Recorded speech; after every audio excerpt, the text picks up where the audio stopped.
नमस्कार बच्चों, आप कैसे हो? मैं आशा करता हूँ आप अच्छे होंगे। आज हम 6.4 एक्सरसाइज को शुरू कर रहे हैं। मैं चाहता हूँ कि आप 6.4 करने से पहले इसकी जो बेसिक वीडियो जो हमने अपलोड की है वो बड़े ध्यान से देख लें। उसमें आपको पता चलेगा कि 6.4 कितना आसान चैप्टर होता है, इसके बेसिक कंसेप्ट कराए गए हैं। आप पहले उसे देख लें, जिसका लिंक जो है वो मैंने 6.4 के हर क्वेश्चन के डिस्क्रिप्शन बॉक्स में दे रखा है। आप जाके उसको आराम से देख सकते हैं। देखने के बाद जब आप 6.4 करेंगे तो आपको 6.4 थोड़ा इजी और आसान नजर आएगी, क्योंकि इसका एक क्वेश्चन पेपर में आता ही आता है। ठीक है, अब जरा क्वेश्चन पे आते हैं फटाफट से। क्वेश्चन कहता है, मान लीजिए त्रिभुज एबीसी और डीईएफ दो समरूप त्रिभुज हैं। तो बेटा यहाँ पर दो त्रिभुज ले लिए हमने, एक है ए बी सी और एक है D E F. D E और एफ, ये दो अलग अलग त्रिभुज हैं और उनका क्षेत्रफल 64 और 121 है। यदि ई एफ 15.4 सेंटीमीटर है तो बी सी ज्ञात करो। अगर ये 15.4 सेंटीमीटर दे रखा है तो मुझे बी सी ज्ञात करना है। तो जैसे कि बेसिक वीडियो में समझाया था मैंने कि किसी भी समरूप त्रिभुज का जो क्षेत्रफल होता है उसका अनुपात उसके भुजा के स्क्वायर के अनुपात के बराबर होता है। मतलब इसका एरिया बटे में इसका एरिया बराबर होगा इसकी किसी भी भुजा के स्क्वायर के बराबर होता है, किसी भी भुजा के। ठीक है ना, उनका अनुपात।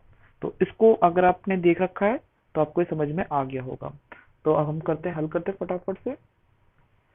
तो माना बी सी बराबर हमने एक्स लिख लिया। ठीक है, अब क्वेश्चन में दे रखा है कि त्रिभुज ए बी सी समरूप है त्रिभुज डी ई एफ के। ये दोनों समरूप है। अगर ये समरूप है तो area of A B C बटे में area of D E F बराबर होगा ए बी अपॉन में डीई का होल स्क्वायर बराबर होगा बी सी अपॉन में ई एफ का होल स्क्वायर बराबर होगा ए सी अपॉन में डी एफ का होल स्क्वायर। तो ये हमारा क्यों लागू होता है? यह है प्रमेय 6.6 के द्वारा ये लागू होता है।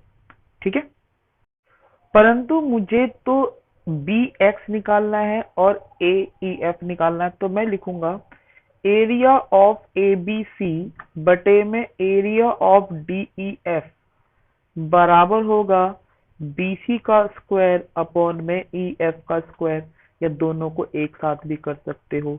तो मुझे इसी को लेके चलना है।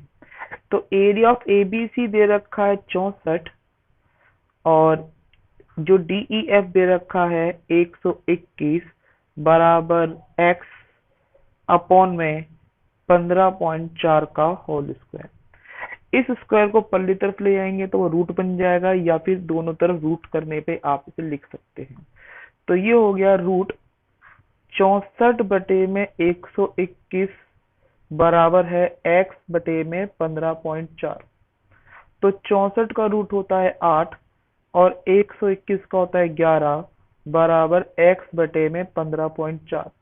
अब मुझे x का मान निकालना है तो इसकी क्रॉस मल्टीप्लाई करनी पड़ेगी।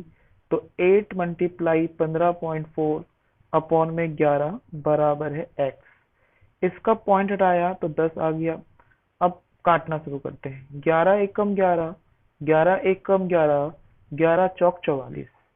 10 को मत काटना क्योंकि 10 पॉइंट लगाने में आसानी हो जाती है आपको।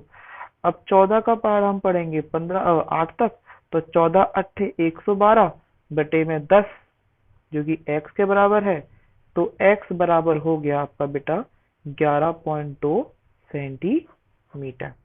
ठीक है, मैंने थोड़ा ब्रीफ कर दिया। आप इसमें पेपर में शॉर्ट आता है तो आप सिर्फ इतना ही कर सकते हो और थोड़े बहुत स्टेप भी आप एडजस्ट कर सकते हो।